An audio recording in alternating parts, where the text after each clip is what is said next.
Good afternoon. Good afternoon. And your name must be Mayor Andrew Przybylo? Correct. I am Correct. Andrew Przybylo, Mayor of Niles. Okay. Nice to meet you. Yep. Thank you for inviting us, having an interview with you today. Glad to do it. Glad you're here. Thank you. All right. Before we start, can you just introduce yourself to our Korean viewers? Sure. My name is Andrew Przybylo. I'm the Mayor of Niles. And more than that, I don't know what else to say. Yeah. Can you just introduce the city of Niles in general? Sure. The village of Niles has a population of 29,000. And it is bordering the city of Chicago and 3 other suburbs. It is a village and has a government which is called the commission form of government. And so therefore there is the mayor or president of the board, and then there are there are 6 trustees who are the legislative body. There are 238 full-time employees. Our budget is over $100 million a year, and it is basically a budget derived largely from sales tax. And the thing unique about Niles, I will tell you, is that we have certain things that other villages don't have. For instance, we have a free municipal bus that circulates the entire village, helping students and seniors and other people to get to work or to go shopping.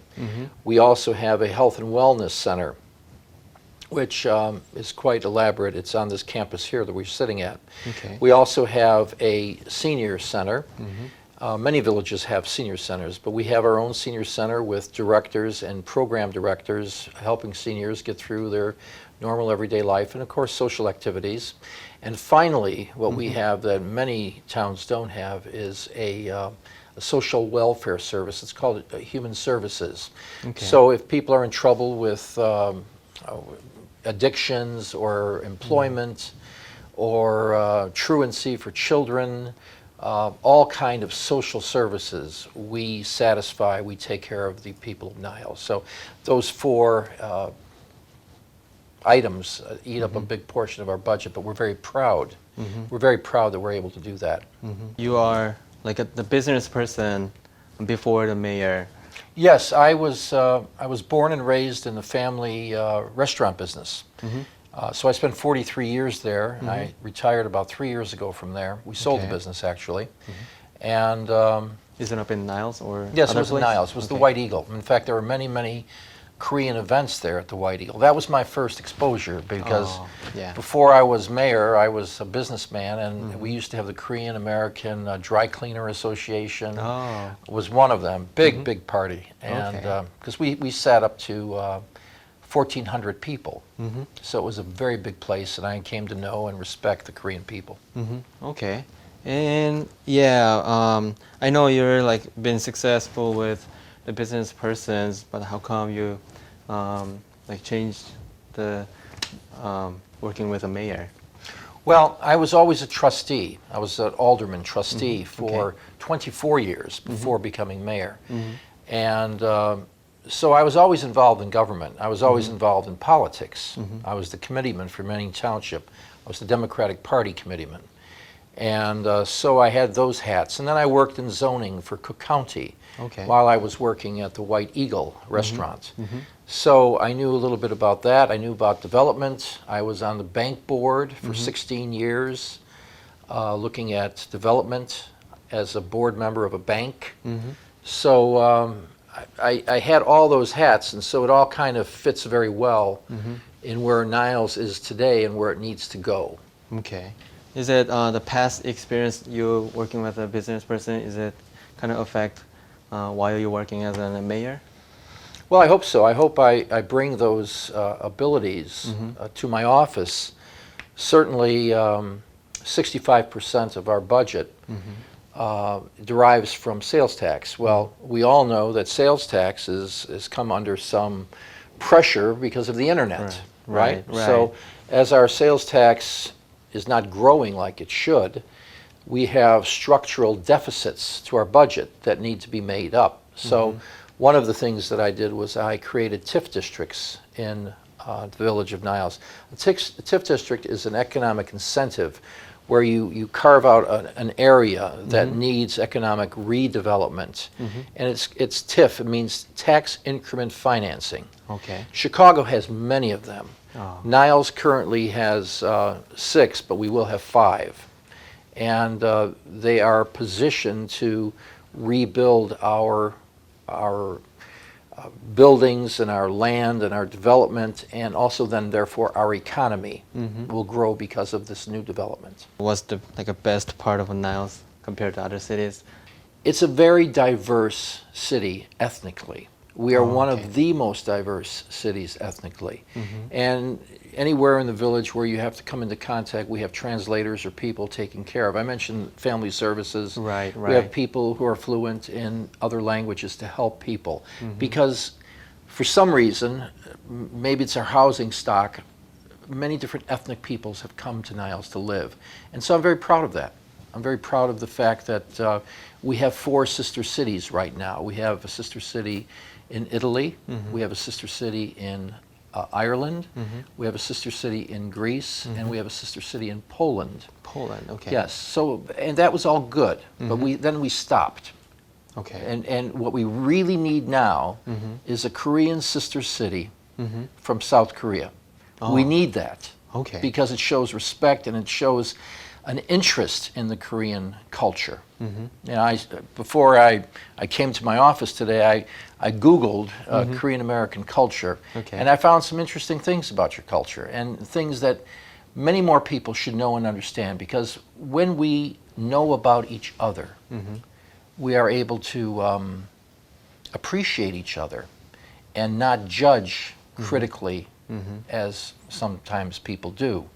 It's all a question of respect, and Right. from knowledge comes respect.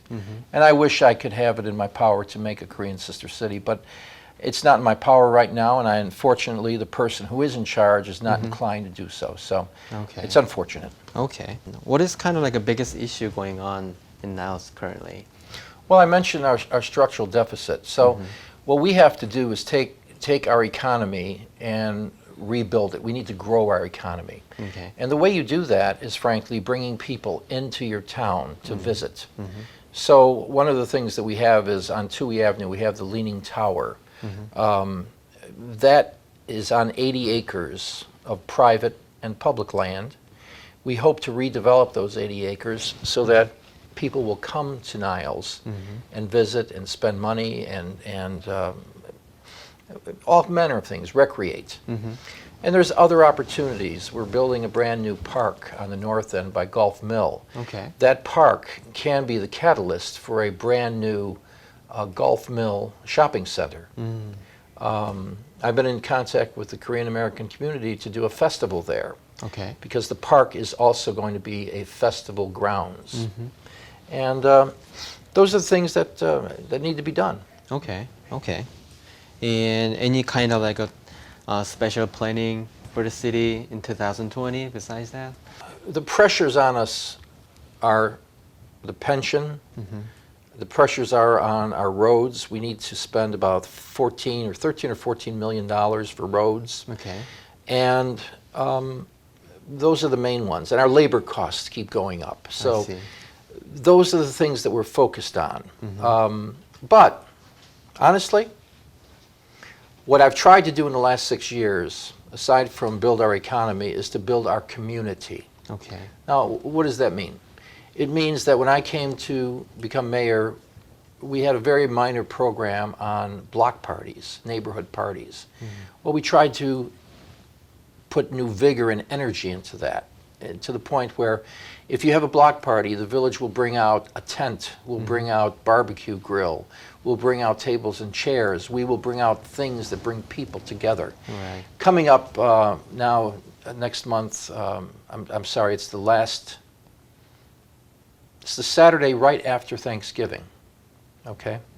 We have our Holly Jolly. It's our Christmas tree lighting, and it's fireworks. Well, when we started it, when I first became mayor, we had about 200 people who attended. Now I think it's upwards of 5,000 to 6,000 people who come, and we're moving it here to this campus here. And it'll be the lighting, it'll be shopping, it'll be carriage rides. We have a petting zoo for children, and fireworks, and food, and music, and that's called building community. You have to feel good about Niles. You want people to be ambassadors, to say, well, where do you live? I live in Niles, it's the best place. So that's what we try to do. Okay. Okay. I think this question is kind of an ongoing process types questions. In regards with the marijuana, how do you deal with the marijuana? You know, it's been passed and it's been effective. This is coming 2020 January, right? So how do you deal with Niles? How Niles deal with the marijuana? Well, we voted to approve it. So. Okay. And we voted to create two locations, two zones, if you will, one on the south and one on the north end of town. And we likely will have a store on the north and we'll have a store on the south. Because, look, I'm not for or against recreational marijuana. That wasn't ever my position. The fact is, the state approved it. So if it wasn't going to be located in Niles, it was going to go somewhere else. And people from Niles or people passing through Niles, driving on our streets, would be going to those stores for marijuana. The point being is each one of those stores has the ability to generate $500,000 apiece to our economy. Now, if not Niles, then where? But in order to take that money, we're just not going to put it for pensions and this and that and streets and roads and things like that. We are going to set aside a certain amount of that money into a secure fund that the schools can have access to money for education on drugs. Because honestly, that is the biggest problem which will happen now with this marijuana. It's not about you and me. Right. I've tried marijuana. It's okay. I'm not excited about it. And but we're adults, and we can make decisions, right? But it's the kids now, and the marijuana is going to come in the form of edibles, you know, candy. We have to be very, very cognizant. So I'm very proud to say that Niles is going to take some of that revenue and put it toward education and helping children, because I don't know that that would have happened in another town. Another town could have taken all that money and just used it however. But we're going to take a portion and help children to deal with the potential of marijuana abuse. Okay. And how about like education-wise in Niles? We have economic development going on, and one of the things we found that when people move into a town, you know, if you're a young family and you want to have children, you're always going to look at the schools. So, you know, I mentioned that it diverse schools or diverse community. So our schools are diverse also. I mean, the school right next door, I think there's like 20-something languages that are spoken in that school. Wow. So you can tell by that we have many students who have English as a second language. And because of that, they are learning at a faster rate than others, because they're starting from here because English is their second language, but by the time they're in their 5th, 6th, 7th, and 8th grade, they're learning at a very, very fast rate. And so that's called growth.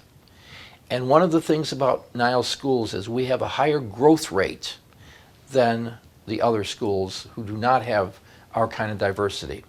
And that's very good to have, because when they get to high school and they get to college, then they will have learned more about their community and about education in general, and I think that's a good thing. Okay. What about like kind of like a maintenance budget? You know, winter season comes, so is it do you have kind of like enough budget to take care of it? Yes, absolutely. In fact, most of the time, people will tell me, well, they'll complain about certain things, but they'll always tell me, they say they know when they're driving into Niles, because if it's snowing, there's no snow on the roads in Niles. And that's because we have a trick. It's called a budget. But What we do is when there's a snowstorm coming, we don't wait for the snow to start hitting the street. What we do is we send out the trucks and we put on a line of beet juice. Beet juice? Beet juice. You know, beets, vegetable beet. Vegetable beets? Yeah. It's a juice Really? that they lay on the road, Oh, okay. and that warms the road up, keeps it warmer. And then what they do sometimes, if it's really cold and a bad storm, they'll lay down a layer of salt even before the snow hits it. Because then when the snow hits it, it's not going to grab, it's not going to clump. So then after we lay down the salt and it continues to snow, then we'll go out and we'll continue plowing. So believe me, if you want to drive on clean streets, you want to come to Niles because we do the best anywhere. And that's just not my opinion. Okay. That's the opinion of most people. Okay, all right. Oh, I never thought that there's a beet juice in the street. Oh, sure. In fact, from an ecology standpoint, it's better than salt because salt will run off into the sewers and into the Right. rivers and the waters and the lakes. But beet juice is organic. It's just vegetables, right? Yeah. So, Okay, okay. So yeah, I think it is a good idea to prepare for like a harsh winter seasons, I guess. and I think we're going to have a bad one. Oh yeah. Okay. All right. And I know there is a lot of Korean like businesses located in Niles. Do you have any like comments for them? I'm just so happy that they're here. And anytime they ask me to come for an event or anything, I go. I mean, right here on this campus, we have Super H Mart, we have King Spa. Right. A little farther north, we have Aussie Plaza. One of my dearest friends, and I'm going to give a little plug here because he's got the best food, is Mr. Kim at Worry Village. Okay. Okay. And a lot of other good restaurants and stores. So I'm happy that, that Niles is a mecca for Korean shopping. I mean, it's a good thing. Yeah. Well, me personally was in here about like the year ago, and before I live in the Michigan area, and I even heard Niles because there's like many like Korean business and restaurants here. What is your like a favorite Korean food? Well, I like the barbecue. I Okay. like the Korean style barbecue. Yeah, the sirloin of beef. I also like spicy, so I'm a big fan of kimchi. Oh, And that's nice. I like the noodles, ramen. ramen. Ramen, I yeah. love the ramen. The spicy, the better. Oh, Yeah. so you like spicy? Oh, yeah. My stomach doesn't, but I like it. Okay. All right. All right. Okay. So I heard that you want to have some sort of like a sister city with the South Korea. Yes. Okay. It's never been before. No, we've never done it, and frankly speaking, it's a big disappointment to me because it's unfortunate because we took the program, the board, and we placed it in a not-for-profit charity, a foundation, if you will. So it's not really under the control of the city, Okay. and it's under the control of a board, and the person who's in charge of that board is doing absolutely nothing for the last 6 years, nothing in terms of sister cities. And so it's a shame because there's so much that we can share. There's so much we can learn from each other. Right. And we're not. Okay. And that just troubles me. Okay. I know like many of the Korean viewers like wouldn't think is a sister city is kind of beneficial for them or not. So can you just introduce like if there is a sister city in South Korea, what's like most beneficial things? Well, it's always about education, it's about culture, Okay. and it's about economics or business. Okay. So to the extent that we could open up a cultural tie, and we can expand on that to education. You know, one of the things we did with the Italian sister city is we brought students here for 6 weeks over the summer, and they stayed with families. Okay. Or the same thing with the Polish. We sent kids to Poland. Or they'll do an exchange of books, reading material. So they'll send some Polish literature here or Greek literature. And so we share and we learn. And today with the internet, it's, well, when I was growing up, it was called being a pen pal because you used to write. Pen pal, yeah. So, but today, if we had our sister cities program revitalized and vibrant, these kids in the schools can have a pen pal on the computer with another kid or child in let's say Ireland, and they can share stories of family life and recreation or games or sports. They can share that with each other, but we're not doing it, and it irks me. It bothers me to no end. Oh, okay. So basically, we exchange the cultures. Culture, the educational opportunities, because we can exchange that too, And also the economics. Economics. Okay. We are having kind of a questions about like the water systems in Niles, how the water. I mean, where is the water? I mean, the consuming water came from, and how is like a water bill compared to other cities? Is it something like low or high, or how's that? The village of Niles, like any other city village who buys water from Chicago, has to pay about $4.85 per 1,000 gallons. Okay. Now, if the village is paying $4.85 to Chicago, it then has to charge around $8 to the consumer, because we have to maintain our pumps, our reservoirs, our lines, our chemicals, our infrastructure has to be maintained. So if you start with a price of $4.85 and you add to it, obviously water is going to be pretty expensive, isn't it? Oh yeah. Okay, so here's what we did. 3 years ago, we started with Morton Grove, the next village over.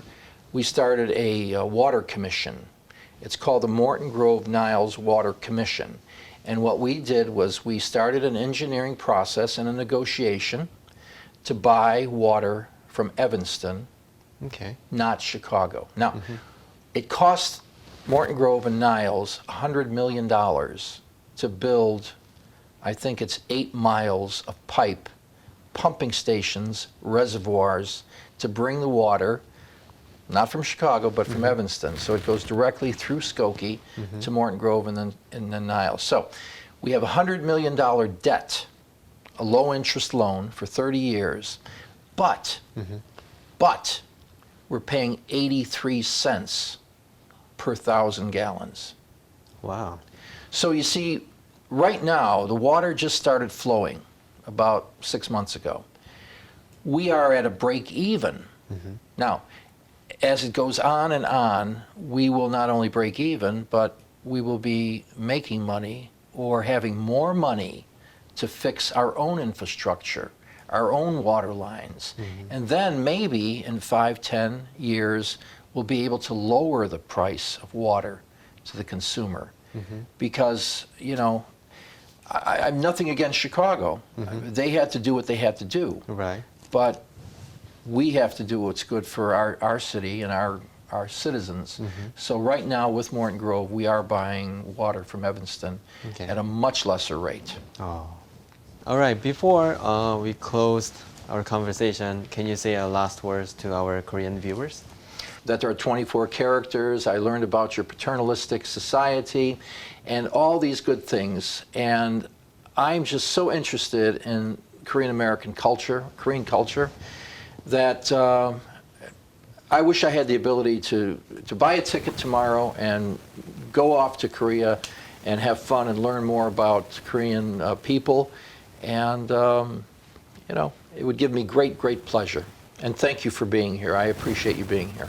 I hope the best wish for all your business going here in the Niles. Thank you. Appreciate your help.